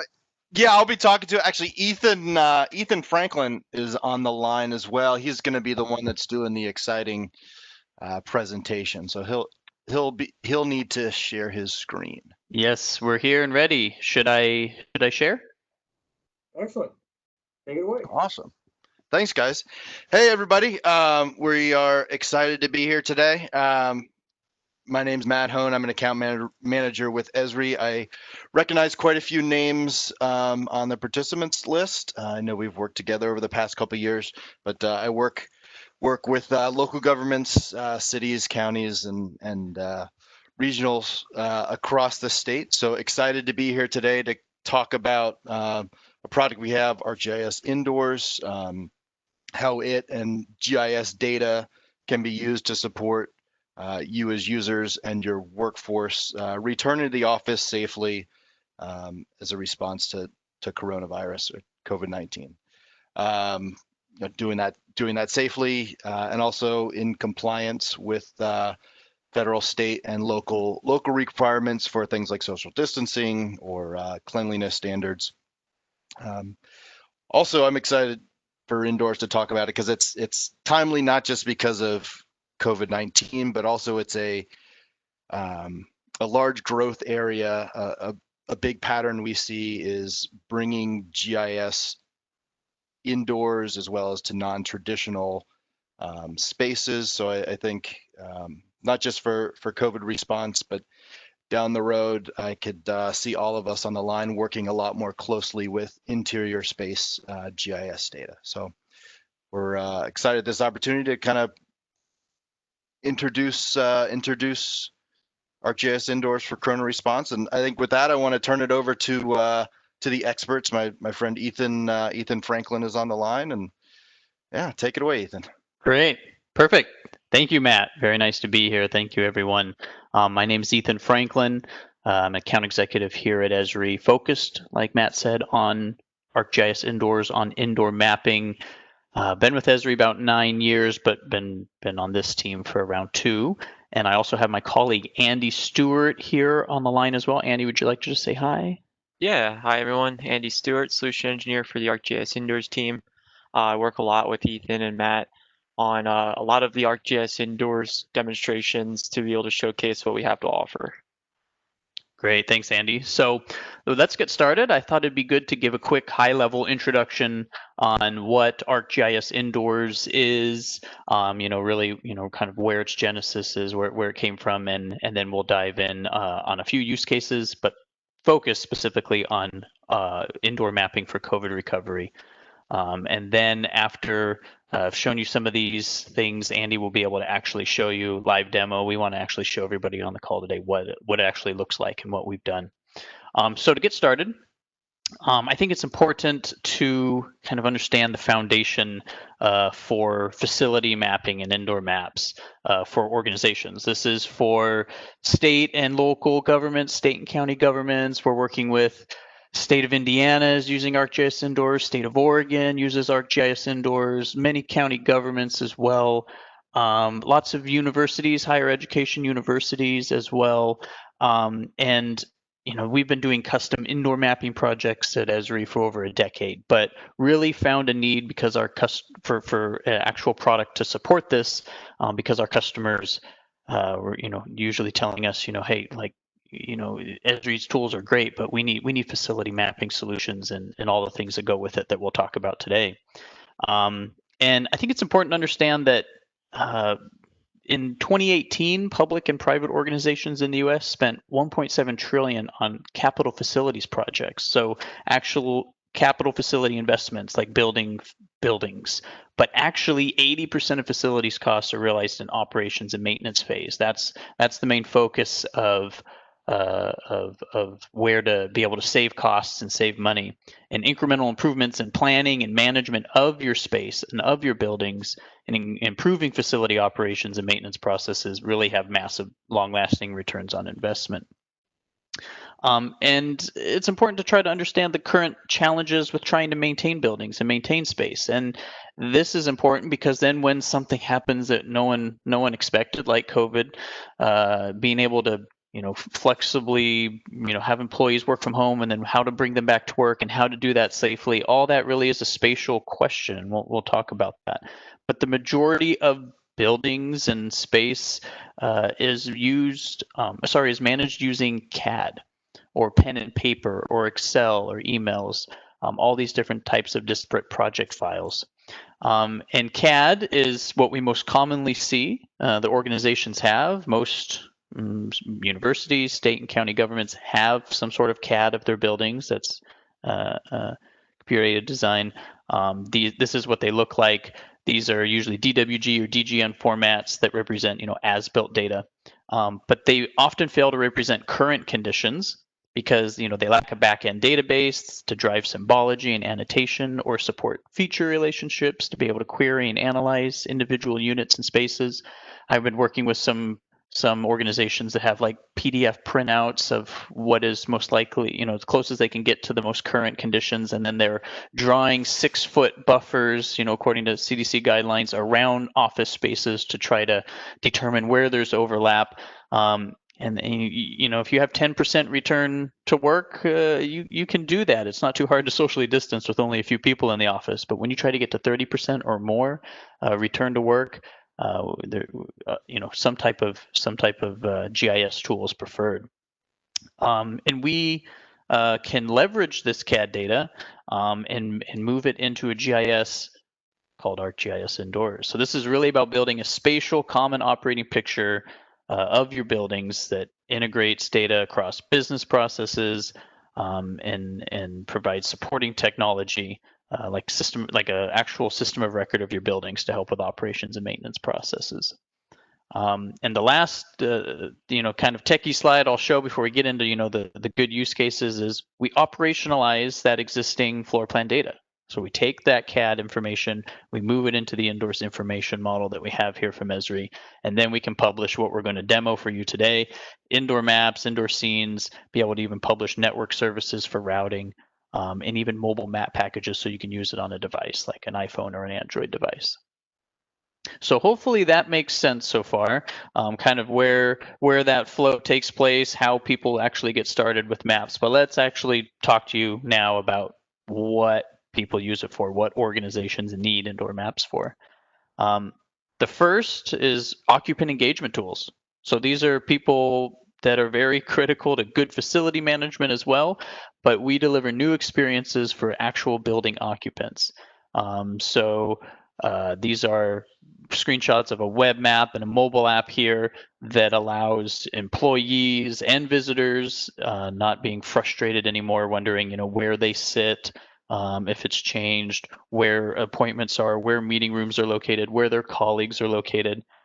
These web and mobile apps allow occupants to easily find amenities, find colleagues, find collaboration spaces, and actually reserve these rooms. So our tools allow for the reservation of spaces and meeting rooms, whether that's to support hoteling and hot desking, which we'll show you a little bit more about as well, especially in light of COVID return to work. Next, a main use case is planned maintenance and user requests, these repairs that help keep facilities safe and functional and productive for your staff and for your employees. So this actually enables occupants to report incidents or request services to specific locations, geo-referenced work orders, for example. And then the ability to dashboard that information and provide a big picture for facilities management or anyone in charge of really staff or employees to get the big picture on maintenance and repairs and requests. So this could be sanitation work orders for areas that were just utilized. Maybe if a hoteling area inside on a floor plan or on a floor, or maybe a hot desking area. Once that area has been used by an employee, maybe a work order should be submitted, and that area should be sanitized before anyone else uses it. And then the employees know that that's been done as well, and that helps a lot. And we actually can integrate these indoor maps with existing work order systems. So there's IBM's Maximo and Tririga products. There's ServiceNow. We can integrate directly with ServiceNow. CityWorks, right? Big Esri partner. We integrate with CityWorks and many others so that you can actually view the service requests from those systems on these maps. And lastly, space management before I jump into the specifics for COVID recovery. So this is whether, there's to support space moves for strategic expansions or consolidations, or tactical supports for specific projects. Those things require space plans.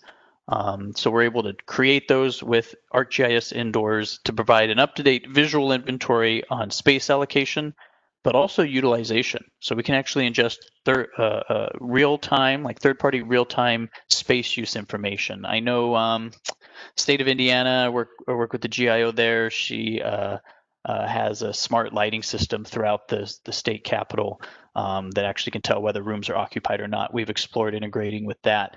But we can also even leverage this existing Wi-Fi infrastructure. So that is maybe Cisco or Aruba Wi-Fi infrastructure. We're able to tell where devices are located and then know which areas are occupied at what times a day, and maybe even generate sanitation work orders based off of that type of information, but really being able to better manage facilities through the better understanding of how this could even be querying of information. Andy, I think you'll probably show something like this. This could be mapping areas by team or by cost center, especially helps with certain space inventory and space allocation reports that sometimes state and county governments and even universities use.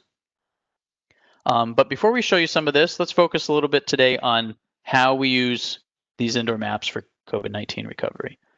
So organizations have to properly plan how their indoor space is used to ensure safety and security of their employees. And the data is very often limited and siloed at best, which creates a more time-consuming process, whether that's in CAD or some other type of file format. And those solutions are usually short-term, leave stakeholders disconnected, occupants or employees, come back to the office. We don't want them to feel like an afterthought. And task forces are usually put in place to come up with a plan to address this return to work and get us back to work and functioning again. So they need a common platform to visualize and analyze and share new space plans, for example, to ensure the health and safety of mission critical employees. And since the outbreak of COVID-19 really demands on real estate and facilities management, organizations within organizations have rapidly evolved. And unfortunately, we have come to understand that sharing indoor space is a major COVID-19 infection risk. And while organizations are faced with many important decisions as recovery efforts are underway, probably the most important question of all is, how do we prioritize employee health and safety during these reentry plans? So rather than relying on individual CAD drawings, we modernize floor plan data management with indoor maps. So users can securely access and visualize indoor maps of every floor plan across the facility in just a few clicks. Indoor maps are configured to represent seat safety or occupancy by person or business unit or return phase or really any other attribute. And then these visualizations help that task force easily see who's assigned where and assign them to sit in a place that is clearly safer or follows that plan. So it's really about operationalizing CAD and BIM for reuse across any business process. Next, you can eliminate tedious individual analysis of each seat across every floor. So ArcGIS Indoors tools are configurable to your organization's preferred social distance measures. So those are configurable. If anyone on the call, knows GIS, knows ArcGIS Pro, it's not, we're not prescribing what that barrier is or what that buffer is. I mean, you can, some of my customers actually want to do 5 feet, but it's 5, 6, 9 feet. And then you can run that analysis on every seat, on every floor to improve the speed of safety analysis. Then you can further refine that analysis by running it on specific space use types or other attributes like an occupant's team, their business unit, maybe their tenure, how long they've been there, return phase, things like that. So you can use these analyses to reassign occupants to safe seats to ensure their health and safety. And additionally, coordinating with stakeholders to operationalize those plans often can be difficult due to conflicts of interest or organizational priorities. We have web-based visualizations of floor plans and safety analysis in the space move process to improve communication of where conflicts of social distance measures are and make the most critical space moves first. And you can even use these indoor maps to show where flexible space could allow employees to reserve safe seats on a rolling basis or only on specific days of the week, right? That's kind of the difference between hoteling and hot desking. Depends on the length of use of that space. But increased transparency will show everyone that employee health and safety is top priority to ensure successful implementation of new protocols. Then you can engage with your staff and your employees, right? ArcGIS Indoors isn't limited or licensed from Esri by named user or by how many people access it. It's unlimited users. It literally provides access through web or mobile apps for all occupants of the building with these end user apps, and that helps them get more comfortable and confident in their new workspaces. So as the most important stakeholders in the reopening of facilities, these occupants can access new workplace maps that help them understand the configuration or maybe possibly even new configuration of their facilities. Updated seating arrangements, the location of wellness stations, maybe where PPE is being, protective personal equipment is being handed out if it's required, and other workspace availability, offering a way for them to actually book safe workspaces, book conference rooms, request sanitation to specific locations. And finally, due to improved, employee happiness and productivity, maybe a flexible work from home policy could be put in action with the opportunity to adapt space strategies that enable better space utilization and we think maybe that will help with access to new talent pools. So organizations can make updates to own long-term protocols that keep employees safe in the near term, and that could also differentiate themselves to be able to ensure to retain top talent. So now I'm going to turn it over to Andy. I'll pause here just in case there's any questions so far, or we can jump right in and show everyone what it looks like.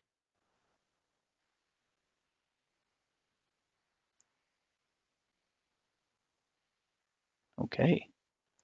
Cool. Sounds good. I think everybody just wants to see it, Andy. That's great. So thank you everyone for joining us today. In this demonstration, I'm going to show how ArcGIS Indoors can help your organization follow social distancing guidelines and provide a safe workplace environment. In this demo, I'll walk through how you can visualize social distancing analysis on an indoors map, develop spatial plans that meet social distancing requirements, allow employees to reserve safe workspaces when they come back to work, and provide employees the ability to submit work orders for locations that may require cleaning and sanitation. We'll start by looking at the ArcGIS Indoors web viewer application. The web application is what you currently see on your screen. It allows you to visualize data for your facilities on an indoors floor plan map. These maps give you a central system of record for your facilities. Here I'm looking at a map of Esri's campus, and by selecting a specific building, I can get an interior view of the floor plan. I can toggle up and down the floors to visualize the floor plan that I want to see. Or I can click on all and visualize all the floor plans. The ArcGIS Indoors web viewer application can also incorporate other types of data as well. So I'll go over here to my layers section and I'll turn on areas of concern and 6-foot social distancing analysis. We can easily visualize and understand that this area may have a little bit of issues going on with it. In particular, we notice that the blue The blue represents the areas of the 6-foot buffer around open office cubicles. This represents the minimum social distancing zone needed for employees to safely occupy each cubicle. We've also highlighted areas where zones overlap, which is red. These allow us to understand which cubicles have social distancing conflicts. Using the results from the social distancing analysis, we can make decisions about how to reassign employees to make sure everyone has a safe workspace. For that reason, we'll go to the Arcgis Indoors Space Planner application, a web application that allows you to use indoor maps and data to visualize and manage space throughout your facilities. Like the Indoors viewer, I can bring results of my social distancing analysis into view.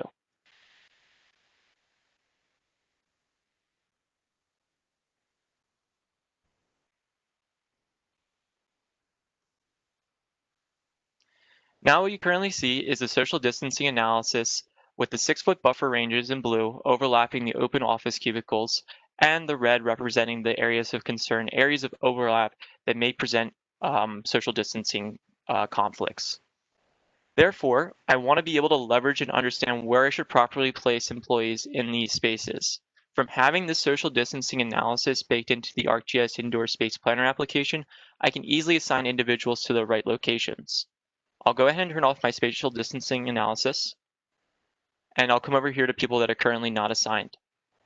What you'll see is a list of people that are currently not assigned, and what I can do is I can filter for those individuals that I want to be selected to be in these designated areas. Since I'm looking at the marketing building, I want to be able to select the department that follows that department. So I'll stick marketing, and I'll apply the filter. You'll see that the people that I currently have are Alexander Parr, Natalie Johnston, and Oliver Dickens. We can see the years of tenure. We could see the title that they work as. We could see the department that they work for, and even the role that they have. So from having these individuals, now I can properly assign them to the right locations while following social distancing guidelines. All I have to do is pick them up from unassigned and drag and drop them into the right location. I'll be prompted to ask if I want to assign this individual to this unit. All I have to do is click assign. As soon as I do that, it will take away the unit ID and have their name on top of that location.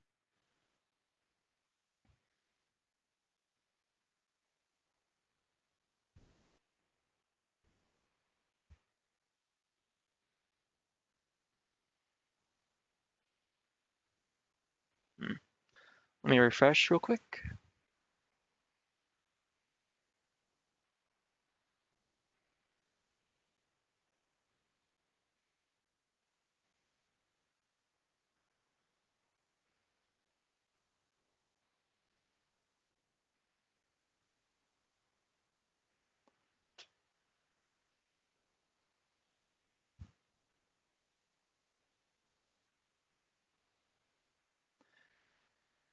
See if the individual has been assigned to their desk, and she has Alexandra Parr. And I want to do that for those other two individuals real quick. Let me just do that filter once again. So following social distancing guidelines, like I said before, I'm just going to properly drag them and drop them into the right locations. It'll once again prompt me, and I'll just say, do not show this message once again. As soon as it makes the changes, it automatically will sync with the database. It will actually locate where they should be located from the drag and drop so that individual is assigned to that desk. So now that individual that I currently moved over here, we can see them actually sitting there, Natalie Johnston. I can click on the location here in the map, and I can pull up information and see that they've been assigned to this desk. I can see the total net area of this building unit, and I can see what type it is. It's an office cubicle, open workspace environment. Additionally, we want to be able to create office hotel areas for, say, employees coming back to the workplace that want to follow social distancing guidelines, while also maintaining social distancing in regards to getting around the desk that they're sitting at. So therefore, we can go ahead and turn back on our social distancing analysis just for a quick scope. And what I want to do is I want to come over here to hotels and create a new office hotel called Marketing Hotel, since this is the marketing building. As soon as I do that, it will add the hotel area for me to designate areas for this office hotel. You'll see this newly created office hotel right here called Marketing Hotel. What I want to do is I want to select the desks that follow social distancing guidelines. So I'll come here to my cursor, and I'll just do a control shift, and I'll select the desks that follow the social distancing guidelines to prescribe which desk should actually be located for office hoteling. As soon as I do that, what I want to do is I want to come here to assign to and assign them to the hotel area that I just created for marketing hotel. As soon as I select that hotel area, you'll see the desk populated over here in the marketing hotel section. Additionally, I'm going to assign individuals to this marketing hotel area just for the purpose of the demonstration. I'm going to move a little bit faster. So what I want to do is I want to come to people real quick that are currently not assigned. There's 2 individuals that for domestic marketing. I want to make sure that they're assigned to this hotel area, acting as the end user on their mobile device, coming into space to be able to book it. Coming back to the hotel section, we can see that those 2 individuals have been assigned to this hotel area, allowing one of those 2 individuals to come into the workspace and reserve a desk. So now acting as the employee, and I want to be able to come in and be able to book one of these desks while understanding and knowing that I'm following social distancing guidelines. So now what you see on your screen is the Arcgis Indoors mobile application. And the Arcgis Indoors mobile application is compatible on iOS and Android devices. So I want to act as one of the marketing employees coming into this workspace and wanting to reserve a desk. Or I want to act as an employee that's working from home and I want to reserve a desk at home so that when I come into the workplace, I have a desk that's following social distancing guidelines. What I'll first do is click this hotel button. And it will bring up a list of information in regards to, for me to fill out.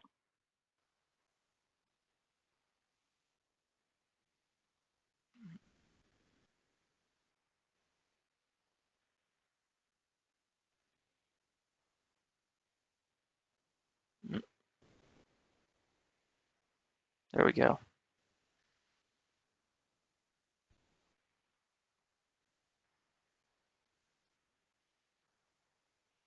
Awesome. So now what I want to do is I want to find a check-in and check-out time. So I'll come here to check-in and check-out for a prescribed time that I want for this day. So we'll just do it for today, October 14th, and we'll have a check-out for October 14th. For the space type, I want to select an office cubicle. And I want to select the area that I want, marketing hotel. What I want to do now is I want to click done. And as soon as I click done, I'll get a list of those desks that I currently use in Arcgis Indoors Space Planner to have for this office hotel area. So for this example, I'll go ahead and select L1E022, and you can see it's located right here. One thing to note is that when I come into this workspace, I may see that this desk still needs sanitation or needs a work order request for cleaning. What I want to do is I want to launch a work order request. For that purpose, I'm going to come here to this More button, and I'm going to launch a work order request taking me to a third party. And we can launch work order requests to IBM Maximo, IBM Tririga, ServiceNow, CityWorks. There's a couple others I'm not mentioning, but these platforms allow you to actually go into a survey for you to fill out and have access to being able to fill out a work order form. So right now I'm just signing into my organization since it's sitting behind a firewall.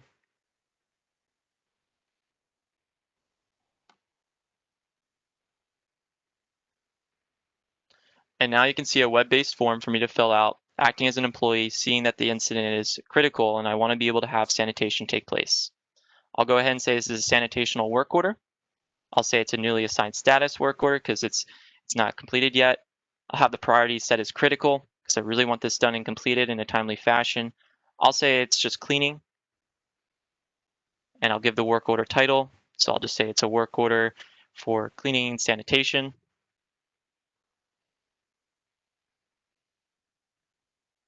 I can also give some description. In addition, I'll give a due date. So I want this completed by tomorrow around the same time that I'm submitting it. And I can actually add a photo of the work order if I see that the incident's required a serial number or needs more specification for the technician or custodian to come in and service this request. I can add a photo as well. I'll go ahead and submit this work order. And as soon as I submit it, I'll be able to come back to the Arcgis Indoors mobile application and see that newly created work order populate. So we just saw that new work order be tagged to the workspace. It's right below the actual room ID. One way of being able to filter for our work orders is coming here to this Explore panel.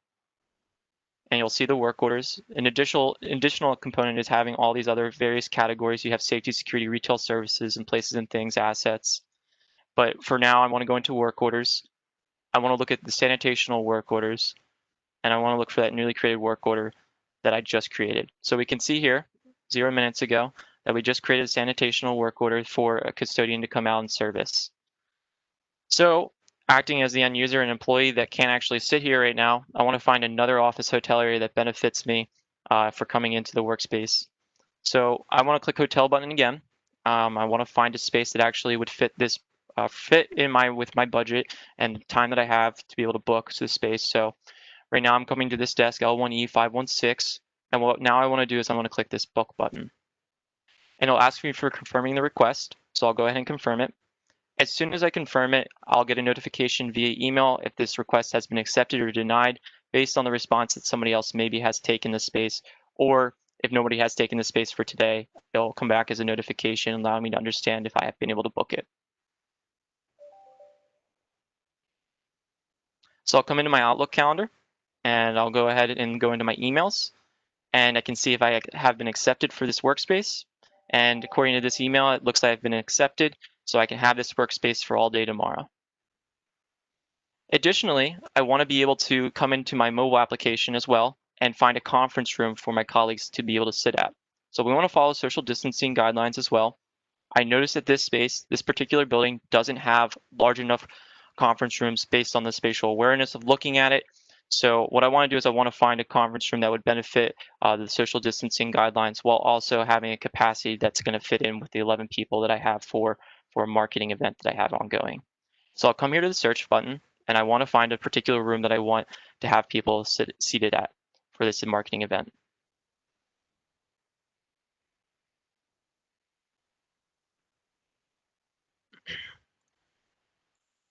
So I'll go ahead and search for the room for this particular example. I'm going to search for this example. Let's see. One conference room that I really like is OA3 South.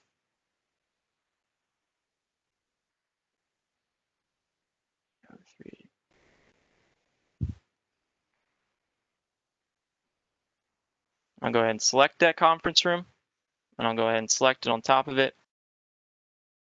Schedule button on top of the conference room, and I can see the capacity is at 23 right now.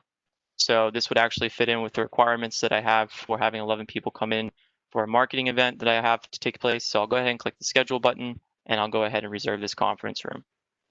We can see that there was another meeting at 9, but I want this conference room for 11. So I'll just go ahead and click the plus button here. I'll just say it's a marketing event, and I'll give it a prescribed time. So I'll have it at 11 o'clock. And then I'll just have it set at 11:30 ending. So I can add other individuals, invitees to this event as well.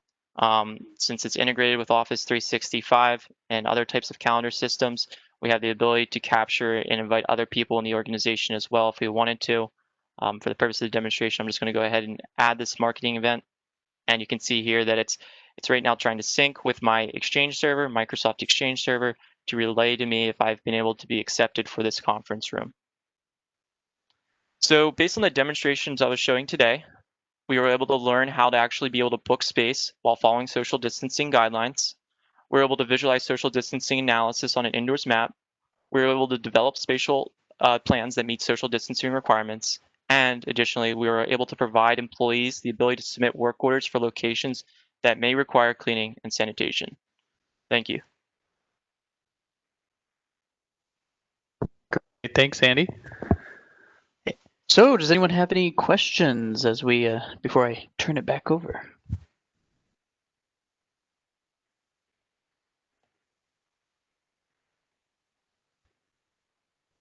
Perfect. Good. Well, definitely you all have our contact information. We're happy to provide that as well in an email, and happy to answer any questions. Reach out anytime. Matt, should I turn it back to you, or is it Josh? Yeah, Ethan, Andy, thank you guys very much. I don't have anything else to add. Very excited to have this as an offering, and look forward to supporting everyone with indoor GIS now and well into future, because this is definitely the way GIS is headed. So thank you all. All right. Thank you, Matt, Ethan, and Andy. That was a very impressive demonstration. At this time, does anyone have anything for the good of the cause?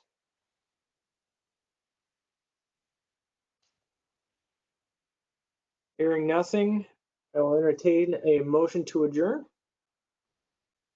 I have something. Yes.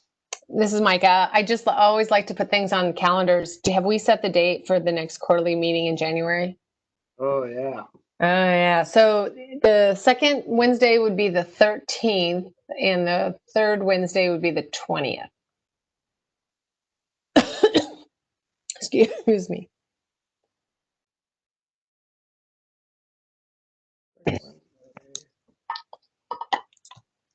We don't have to set it now. It's just if we want to, it's always kind of nice. Sure. I would like to propose the 20th.